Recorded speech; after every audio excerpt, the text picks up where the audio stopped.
What's up, guys? MCMMA here, and in today's video, I'm going to be reacting to last night's fight night, headlined by Steve Garcia and David Onama. Overall, this card was pretty terrible. It wasn't, we knew this wasn't the best fight night on paper, but the fights themselves were also pretty boring. A lot of decisions, not many knockouts, but there were a couple interesting things that I wanted to highlight here, so let's just get right into it. In the main event, Steve Garcia absolutely steamrolls David Onama. I expected Garcia to win by an early knockout, like first or second round, but I did not think that it was going to be this easy for him. David Onama gave him absolutely zero resistance. Steve just walked him down, hurt him bad. Onama was on wobbly legs for like a full minute. He was just running around the cage, kept getting dropped and then popping back up and then getting dropped again. But amazing performance from Steve Garcia. I think this fight will help a lot more people realize just how underrated or just how good of a fighter he is. He's a guy who I've been saying is underrated for a little while. So it was good to see him kind of deliver in this main event. He should definitely, he probably will be ranked in the top 10 after this one, especially given how dominant his performance was.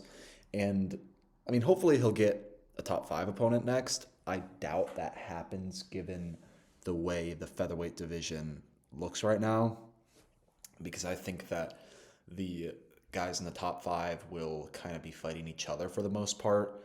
But I hope that he gets a decent step up, maybe somebody in like the top 8 or something.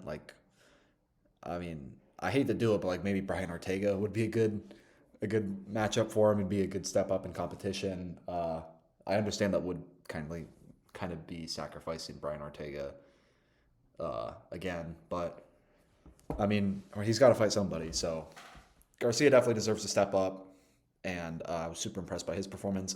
As for David Onama, he looked terrible out there. There's no other way to put it. He looked scared from the moment the fight started. Let himself get walked down. I don't even know if he should be ranked after this, since the win that got him ranked was over Giga Chikadze, and I didn't even really think that he won that fight. So I think regardless of whether he's ranked or not, he's going to be fighting somebody unranked next, maybe like a Nathaniel Wood, or maybe the winner of Chepe Mariscal versus Pat Sabatini, since whoever wins that fight is probably going to be deserving of a top 15 opponent. But very bad performance from Onama, and great performance from Steve Garcia. All right, on to the co-main event. Jesus Christ, bro. What the fuck happened in this fight? This is one of the weirdest fights that I've ever seen in my life. Waldo Cortez Acosta ends up getting the first round knockout over Ante Deliza. Is it Deliza?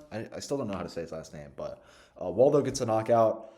Ante looked like he had Waldo pretty close to finish, but when Mark Smith stepped in, he clarified that it was because of an eye poke during the sequence and not because he was actually stopping the fight.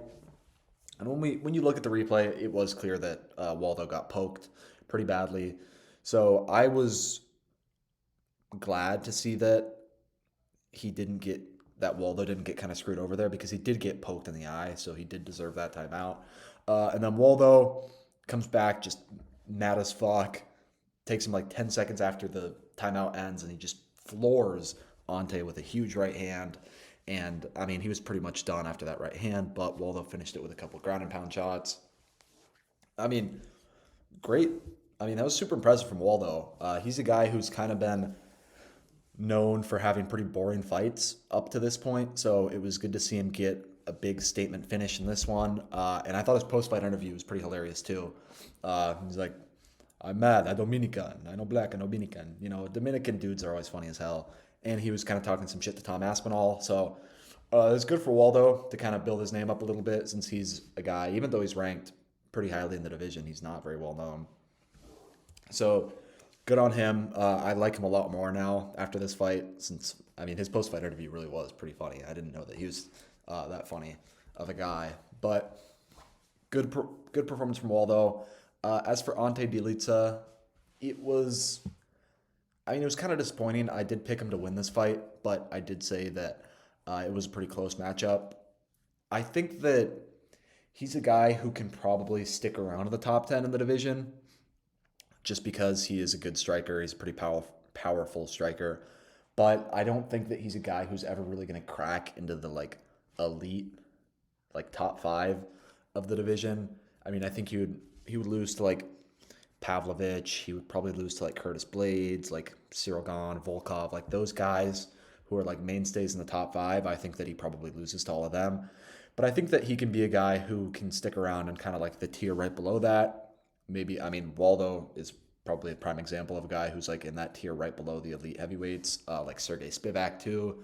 Like guys like that, I think that's kind of where he's going to end up. I mean, I had some decently high hopes for him coming into this one. I thought that he could maybe get a top five opponent if he was able to beat Waldo, but obviously that didn't happen. So good performance from Waldo. I'm not. He'll probably get a top five opponent next. Maybe like I think him versus Curtis Blades would be a pretty interesting fight. That would be kind of a tough matchup to pick, especially given how bad Curtis Blades looked in his last fight. So yeah, this is definitely going to get Waldo some steam. So good win for him. Uh, Jeremiah Wells beats Themba Garimbo by unanimous decision. This was a very, like, it's just not a very good fight. Neither one of these guys is all that good. Um, it's honestly insane that Garimbo gassed out before Jeremiah Wells, given how bad Jeremiah Wells' gas tank is, but not a very impressive performance. I did say in my picks video that this was not a fight that I was particularly excited for, and that's basically what happened. Good for Jeremiah Wells, though, to get back in the win column after, I think it's been like a year and a half, but yeah, good for him. Themba Garimbo, I mean, I really don't like the dude. He seems like super fake and disingenuous. I know he put on like that whole like super grateful act when he got the house from Dwayne Johnson, but given the stories I've heard about him, I think he's a pretty fake guy. So I mean, I'm kind of glad that he lost this one, honestly. All right, Yadier Del Valle defeats Isaac Dolgarian by first round submission. Bro, what happened with this fight? The odds on both Del Valle to win in the first round and Bulgarian money line shifted like crazy right before this fight. So I think it's very likely that this one was fixed. I think that Bulgarian took a dive, and this could end up being a pretty huge deal, honestly, because I mean Bulgarian is fucked. Like there's no way he fights in the UFC again after this. I mean, fixing fights is absolutely unacceptable. Like that can never happen. I mean, this is kind of like what happened with Derek Minor and James Krause a couple years ago. I mean, this is a really, really bad look for the UFC. If there's dudes just like blatantly fixing fights like this, like they've got a serious issue on their hands. And I think there's also been some investigation into like potential referees being corrupt too. So, I mean, this is kind of similar to what's happening in the NBA right now with the whole like gambling scandals with guys like Terry Rozier and Chauncey Billups. But I mean, it's really, really bad, and this could end up causing some very serious problems down the road. But outside of that, I did pick Del Valle to win. He was a pretty decent underdog before the major odds shift. He was like plus two. I think he was like plus 200. But I mean, good. I would say like good performance by him, but Bulgarian fucking threw the fight. So I mean, you can't really put too much stock into this win for Yadier Del Valle. But I mean, this is really, really bad. Like this is a really bad look. Like all of the betting companies aren't paying out slips from this fight for Bulgarian. Like anybody who bet on Bulgarian, they're getting refunded. It's the same thing for Del Valle. This is a horrible look for Bulgarian in the UFC, and I think this is going to have some very serious repercussions. All right, next fight. Charles Radke defeats Daniel Frunza by a late submission in the third round. Radke showed up some more well-roundedness than we've seen before in his fights. Before this one, he was basically just a brawler. He'd kind of just stand and bang with all of his opponents, but he showcased some pretty good grappling in this fight. He said, like he said in the post-fight interview, he didn't know. He said he didn't, or he doesn't know if he's going to keep going with that grappling heavy approach, because he said that he used it to kind of catch Frunze by surprise in this one, since nobody knew he was a grappler like that. But good performance by him. Great bounce back after getting knocked out by Mike Malott earlier this year. Alan Nascimento, another great performance by him. Cody Durden came out. I mean, he came out pretty strong. He was swinging. He was trying to, he was kind of trying to walk Nascimento down, but Nascimento caught him clean with a nice elbow, and he was able to finish it with a submission. Nascimento's on a good run. I think that's his 4th win in a row. He should definitely be getting a ranked opponent after this one. And as for Durden, not the worst loss. He looked better in this fight than he had in his previous fights against Jose Ochoa and Joshua Van. And it also was on 1 week's notice. So I hope that the UFC gave him a nice little bonus for taking this one on short notice. And yeah, all right, on to the prelims. Billy Alicana, pretty good performance by him. I did pick Kevin Christian in this one just because I thought Alicana was ass, but he's clearly at least decent. Also, that was a horrible stoppage by the referee. Kevin Christian was out for at least a few seconds before the ref stopped the fight. But good performance from Alicana. That's his 2nd win in a row now. So in a division like light heavyweight, if he keeps winning, it's not going to be too long before he gets a ranked opponent. So good for him on that one. Timmy Kwamba beats Chang Ho Lee. I did pick Lee in this one, but Kwamba was able to weather the early storm from Chang Ho Lee and win the last 2 rounds to take the fight. So that was a good win for him. Dante Johnson submits Cedricus Dumas. I mean, at least Dumas sort of put up. I mean, he sort of put up a fight in this one, and that's kind of a stretch since he really didn't put up much of a fight, but it's still more than he tends to put up. But he needs to go. He's an awful fighter. He's an awful human being. He needs to get cut. He should have gotten cut a while ago, but I wouldn't be surprised if he got arrested at some point later Saturday night after the fight. So, I mean, we know how it goes with him. He gets arrested every month. He's a domestic abuser. He's a horrible person all around. So, get his ass out of the UFC. As for Dante Johnson, I think he's got some decent potential as a prospect. He's a pretty strong grappler.